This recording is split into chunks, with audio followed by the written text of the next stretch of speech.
Station road क्यों नहीं बना? जवाब दो।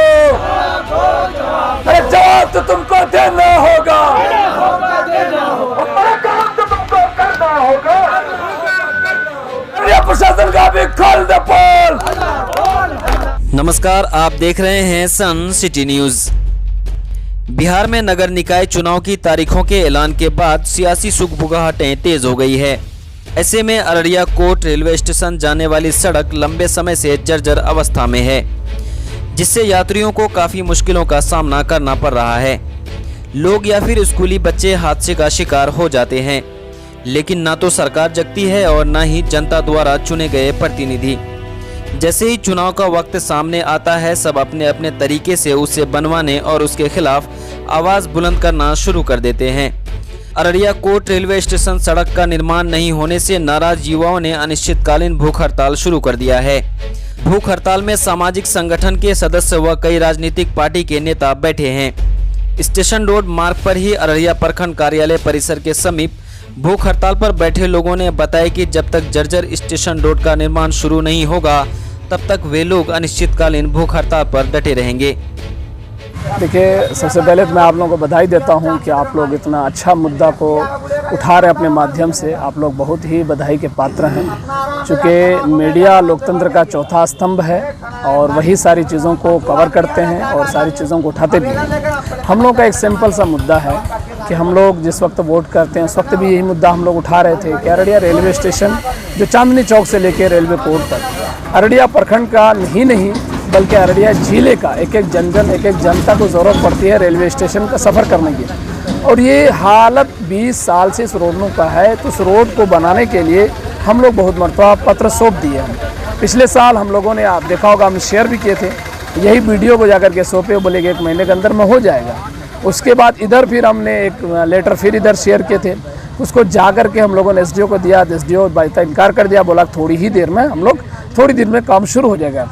और वही एसडीओ दूसरा दिन फिर पेपर में बोल रहा है कि हमको तब तक जो है जिला परिषद की तरफ से कुछ मिला ही नहीं।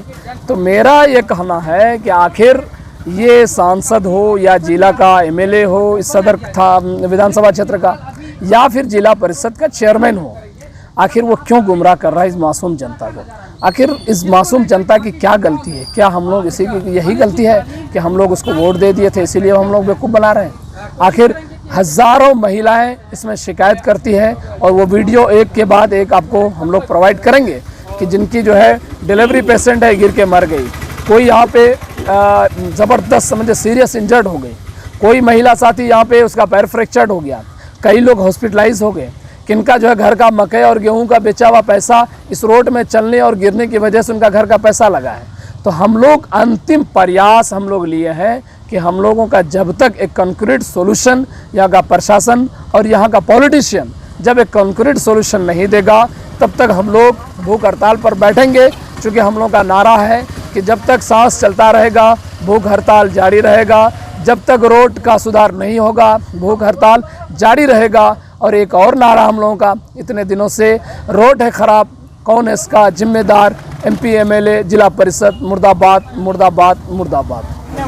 ये रोड का जो हालात है, ये रोड का हालात लगभग 5 या 6 साल से मैंने देख रहा है कि ये हालात जड़ से बद से बदतर है। आज से 4-5 दिन पहले मैंने रात में जब बाइक से रेलवे स्टेशन का दौरा किया तो मुझे ऐसा लगा कि 2-3 जगह ऐसा महसूस हुआ कि मैं गिर जाऊंगा यहाँ पे। तो जब मैं बाइक से निकला तो मुझे एहसास हुआ जब मैं गिर जाऊंगा, तो अचानक मुझे याद आया कि मैं भूख हड़ताल पे बैठूंगा जब तक ये रोड नहीं बने। तो इसके बाद मैंने आवेदन एक तैयार किया एसडीओ साहब के नाम कि मुझे भूख हड़ताल पे बैठना है। तो एसडीओ साहब ने मुझे कहा कि यार तुम लोग राजनीति करते हो। तो मैंने कहा सर मैं राजनीति नहीं करता हूँ, मुझे ऐसा लग रहा है कि ये रोड बननी चाहिए। आज हमारे मंत्री बने, तस्लीमुद्दीन साहब के पुत्र मंत्री बने और राताराती उस पर रेबिज गिरा के उस रोड को कंप्लीट कर दिया जाता है। आज इस पर महामंत्री लोग चलते हैं, करोड़ों लाखों लोग, क्या उस पर रेबिज गिरा के कंप्लीट नहीं होती है? जब गए तो मेरा एसडीओ साहब आवेदन लेने से इनकार कर दिया। उसके बाद दैनिक भास्कर में छपता है, इसमें लिखा जाता है जीप का दावा सड़क हस्तांतरण के लिखा पत्र। और पथ निर्माण जो कहते हैं प्रमंडलीय कि मुझे चिट्ठी प्राप्त नहीं हुआ। जब उसको चिट्ठी प्राप्त नहीं हुआ तो ये चिट्ठी गया कहाँ? जब तक ये रोड का प्रदान नहीं होगा, एनओसी में नहीं जाएगा, पीडब्ल्यूडी ये रोड नहीं लेंगे और ये रोड नहीं बनेगी। हम आग्रह करते हैं पथ निर्माण मंत्री से कि ये रोड को सुनिश्चित करें, वो कब करेंगे, कब बनाएंगे। दूसरा मेरा ये वादा है, जब तक रेबीज गिरा के यहाँ से वहाँ तक नहीं फाइनल करेगा, मैं भूख हड़ताल पर बैठा रहूँगा। इसलिए सरकार से और प्रशासन से अनुरोध करेंगे ये रोड को कंप्लीट करे वो 2 या 4 दिन के अंदर, और हम भूख हड़ताल पे परमानेंट बैठे रहेंगे जब तक फाइनल नहीं होगा ये रोड। हमसे पहले भी बहुत सारे लोग प्रदर्शन करते आए हैं। ऑलमोस्ट 15-20 साल से इस रोड का प्रदर्शन चल रहा है। सभी प्रदर्शन को इन्होंने विफल बता दिया अपने नाकामी की वजह से, यहाँ के जो नेता हैं उसकी वजह से। तो आज हमारे साथी भूख हड़ताल पे बैठने को मजबूर हुए हैं। इस भूख हड़ताल के हम समर्थन में आए हैं। लेकिन इस बार मैं बता दूँ, जब तक रोड का आप सही से ये नहीं बता देंगे कि हम बना पाएंगे, तब तक हम उठने वाले नहीं हैं। 3 लोग हैं मजाक करने वाले यहाँ पे, ठीक है।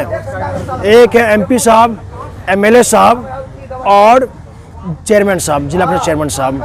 हालात ये है कि जो चनर्दे के लोग हैं बेचारे, वो अंडा तक नहीं खा पा रहे। इस रोड के जरखीन में जाता है वो टूट जाता है सारा अंडा। ये भी एक एग्जाम्पल है। अभी जिला परिषद ऑफिस गया था, इस कागज़ को लेके वो रिसीविंग देना नहीं चाह रहे थे। बहुत मुश्किल से रिसीविंग मिला है, क्योंकि जिला परिषद को नहीं मिलता आसानी से। कहने का मतलब ये है कि लोग छिपाते हैं सारी बातें को। इनको मार्केट चाहिए। जो सड़क निर्माण विभाग जो होता है वो कोई गली थोड़ी बनाती है, वो तो रोड बनाती है, चौड़ी सड़क। लेकिन इनको एक गली बनाना है, बीच में मार्केट बनाना है, दोनों साइड। अरे मार्केट का विकेंद्रीकरण कीजिए। जिला परिषद को चाहिए कि वो क्षेत्र के ग्रामीण क्षेत्र में मेहनत करे। तो शहरी क्षेत्र में मेहनत करने के चक्कर में ना हमें रोड देंगे और वो अपने मार्केट का चक्कर रखेंगे। ये हम बर्दाश्त करने वाले नहीं हैं और इन लोगों के भूख हड़ताल का हम समर्थन करते हैं। पहले भी कई बार आंदोलन हुआ है, क्या लगता है कि इस बार कुछ फायदा होगा यहाँ बैठने से? देखिए, फ़ायदा तो होना चाहिए, इसलिए कि हमारे एमएलए, एमपी और जिला अध्यक्ष जो हैं वो कान में तेल दे के सोए हुए हैं। तो जो हमारे नौजवान भाई लोग जो भूख हड़ताल पे बैठे हैं, तो मैं उनका पूरे समर्थन करती हूँ। इसलिए क्योंकि ये रोड का स्थिति जो जर्जर है और बस से बदतर होते जाएगा आए दिन। और कभी किसी का एक्सीडेंट होता है, कभी किसी का पैर टूट जाता है, किसी का ऑटो पलट जाता है, किसी की माँ बहन मर जाती है। इसका जिम्मेदार कौन है? हम सब हैं, मतलब हम भी हैं। तो मैं अध्यक्ष जी से अपील करती हूँ कि प्लीज़ इतना लेट ना करें कि जिससे लोगों का जान चला जाए, क्योंकि सबकी जान की अहमियत उतनी ही है जितनी हम लोगों की है। आपके शहर अररिया में खुल गया है अमन जापानी स्टील वर्कशॉप। यहाँ आपको मिलेगा नए नए डिज़ाइन के जापानी चदरा से बनी चौखट, खिड़की एवं 3D दरवाजे, एल्युमिनियम और फाइबर के दरवाजे एवं मटेरियल्स भी आकर्षित रेट में उपलब्ध है। जापानी चदरा की सबसे बड़ी खासियत यह है कि इसमें जंग नहीं लगती है, तो देर किस बात की, आज ही संपर्क करें अमन जापानी स्टील वर्कशॉप, NH 57 मदनी मस्जिद के बगल में गोढ़ी चौक, अररिया। Mobile number 8115232746।